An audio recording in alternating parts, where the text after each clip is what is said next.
Get out of my house, my mother-in-law screamed at me. I was 8 months pregnant. My son deserves a younger, prettier wife. Emma is already 3 months pregnant. I smiled and left with my suitcase. She had no idea the mansion she was trying to steal was in my name all along. Get out of my house, Victoria's voice echoed through the marble halls of the mansion, her perfectly manicured finger pointing at the door. I stood there, one hand resting on my 8-month pregnant belly, the other gripping the banister for support. This isn't your house, Victoria, I said calmly, watching her face turn an interesting shade of red. And I'm not leaving. My name is Olivia, and at 32, I found myself facing off against my mother-in-law while carrying her grandchild. The same woman who had welcomed me into the family with fake smiles and backhanded compliments 5 years ago, was now trying to throw me out of my own home. Marcus needs someone younger. Someone who understands his needs, Victoria spat, her designer dress rustling as she moved closer. Emma's already 3 months pregnant and she's only 24. You're practically ancient. The mention of Emma, my husband's mistress, should have hurt more than it did. But I'd known about her for months, quietly gathering evidence, while Marcus thought he was being clever, with his late-night business meetings and weekend conferences. And does Emma know about the prenup? I asked, watching Victoria's smug expression falter slightly. Or about the trust fund conditions? Victoria's eyes narrowed. What are you talking about? Marcus told me he had that prenup voided months ago.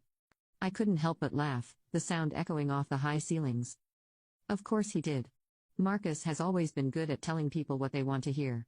Just like he told you this house belongs to him. The front door opened and Marcus walked in, his suit slightly rumpled, Emma clinging to his arm. She was pretty, in that young, trying too hard way, her baby bump barely visible under her tight dress. The triumphant smile on her face dimmed when she saw me still standing there. Mom, I thought you were handling this, Marcus said, not even looking at me, the man I'd loved for 8 years, who had cried when we first heard our baby's heartbeat, couldn't even meet my eyes. Oh, she's handling it exactly how I expected, I replied, pulling an envelope from my pocket. But before anyone else tries to throw me out of my house, you might want to read this. Marcus snatched the envelope, his hands shaking slightly as he pulled out the documents inside. I watched his face pale as he read, Victoria peering over his shoulder. This can't be right, he stammered. What is it? Emma asked, her voice high and nervous.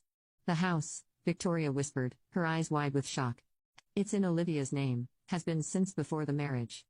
I smiled, remembering the day my grandmother had transferred the property to me. Nana always said, a smart woman protects herself.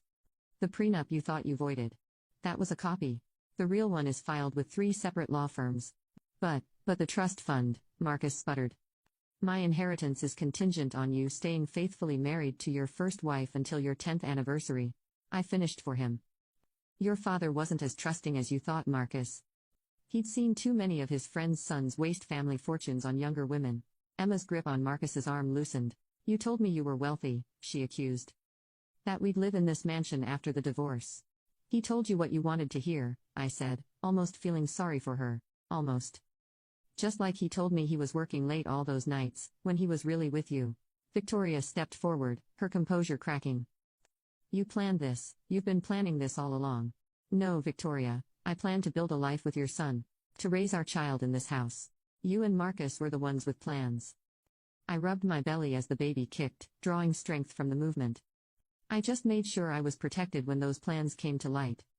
We can figure this out, Marcus said quickly, his eyes darting between me and Emma. We can come to some arrangement. The only arrangement, I cut him off, is that you have exactly 1 hour to pack your things and leave. All of you.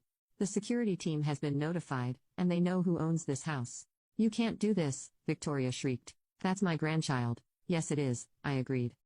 And when this baby arrives, they'll know exactly who stood by them, and who tried to throw their pregnant mother out of her own home.